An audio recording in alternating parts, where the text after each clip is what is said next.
कार्तिक मास के चौथे दिन की कहानी, जो कि इस प्रकार है। किसी गांव में एक बुढ़िया रहती थी और उसका एक बेटा व बहू भी साथ रहते थे। कार्तिक का महीना आया तो बुढ़िया ने बेटे से कहा कि वह कार्तिक स्नान के लिए जाएगी और 1 महीना वहीं रहेगी। यह सुन उसके बेटे ने अपनी पत्नी से कहा कि माँ के लिए 30 लड्डू बनाकर दे दो ताकि वह पूजा पाठ कर कुछ खा सकें। बहू ने गुस्से में आकर 30 लड्डू बनाकर दे दिए। बुढ़िया नदी किनारे कार्तिक स्नान को गई और वहीं एक किनारे पर झोंपड़ी बनाकर रहने लगी।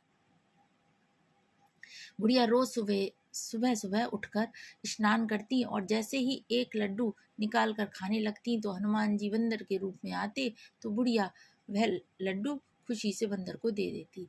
इस तरह से कार्तिक का पूरा महीना बीत गया और सभी 30 लड्डू हनुमान जी बंदर के रूप में खा गए। कार्तिक का महीना समाप्त होने पर बुढ़िया वापस जाने को तैयार हुई तो हनुमान जी प्रकट हो गए और उन्होंने बुढ़िया जी की कुटिया की जगह पर एक आलीशान महल बनवा दिया। बुढ़िया का पूरा महल धन दौलत से भर गया। उसकी काया निरोगी हो गई, अन्न के भंडार से महल भर गया। इतना सब होने पर वह धूमधाम से अपने बेटे के पास गई। बुढ़िया को इतना धनी देखकर उसकी बहू ने मन में कहा कि अगले कार्तिक मैं भी अपनी माँ को कार्तिक स्नान के लिए भेजूंगी। और अगले कार्तिक आने पर उसने अपनी माँ को कार्तिक स्नान के लिए कहा कि पूरे 30 लड्डू घी व बहुत सा मेवा डालकर अपनी माँ के लिए बनाकर दिए।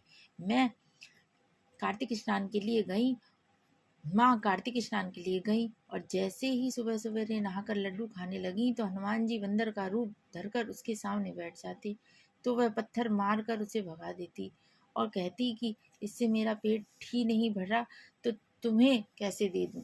उसका रोज का यही क्रम 30 दिन तक चलता रहा। कार्तिक का महीना समाप्त हुआ तो हनुमान जी फिर से प्रकट हुए और उन्होंने बहू की माँ की कुटिया को कूड़े कचरे में बदल दिया और माँ को डुकर बना दिया।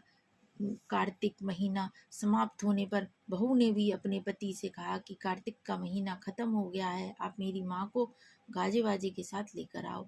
लड़का अपनी सास को गाजे बाजे के साथ लेने गया तो वहां देखता है कि कुटिया की जगह कूड़े का ढेर पड़ा हुआ है और उस पर उसकी सास डुकर बनकर बैठी है।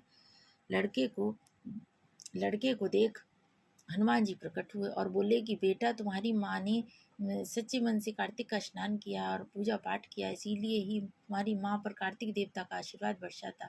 लेकिन तुम्हारी सास ने पापी मन से यह कार्य किया है और कार्तिक महीने में बेटी के घर का अन्न खाया है, इसीलिए कार्तिक देवता इससे नाराज हुए जिससे यह डुकर बन गई है। कहानी के बाद हाथ जोड़कर कहना चाहिए कि हे कार्तिक देवता, जैसे आप लड़के की माँ पर बरसे वैसे ही आप सभी पर बरसना। जय हो। प्रेम से कार्तिक देवता की जय हो। आपको यदि मेरी ये वीडियो अच्छी लगी है तो प्लीज़ इसे लाइक करें, शेयर करें, सब्सक्राइब करें। धन्यवाद।